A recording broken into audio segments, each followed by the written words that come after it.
మా చెల్లికి ఇంట్లో ఏం తినడానికి లేవని చెప్పి బయటికి పోదామని చెప్పింది. సరే వెళ్దామని చెప్పి మా మమ్మీని అయితే మనీ అడిగాం. మా మమ్మీ అయితే ఫోన్పేలో మనీ ఉంది, వెళ్ళి కొనుక్కోండి, ఇద్దరు 250 కొనుక్కోండి, అంతకంటే ఎక్కువ కొనుక్కోవద్దని చెప్పింది. ఇంకా మేమైతే ఫోన్ అయితే తీసేసుకొని ఆర్పీ మార్ట్కి అయితే వెళ్ళిపోయాము. ఇంకా మా చెల్లి అయితే చూస్తూ ఉంది. మా చెల్లి 500కి ఏకంగా పెద్ద బుట్ట అయితే తీసుకునేది. ఇంకా మా చెల్లి అయితే మా మమ్మీ మోడల్కి ఏం పడుచుకోకుండా మా చెల్లి అయితే షాపింగ్ అయితే స్టార్ట్ చేసింది. నేను మాత్రం అన్ని రేట్ చూసి అక్కడే అయితే పెట్టేస్తా ఉన్నా.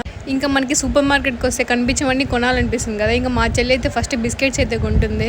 ఇంకా నేనైతే మా చెల్లి షాపింగ్ అయితే డిస్టర్బ్ చేస్తా ఉన్నా, ఇవెందుకు అని చెప్పి. ఇంకా నేను ఏమేమి ఉన్నాయి షాప్లో అని చూస్తూ ఉన్నాయి. ఈ హనీ క్యాండీ అయితే కనిపించింది అండ్ అలాగే కోవెట్ మ్యాగీ అయితే ఇక్కడ అవైలబుల్లో ఉంది అండ్ అలాగే నన్నారి షర్బత్.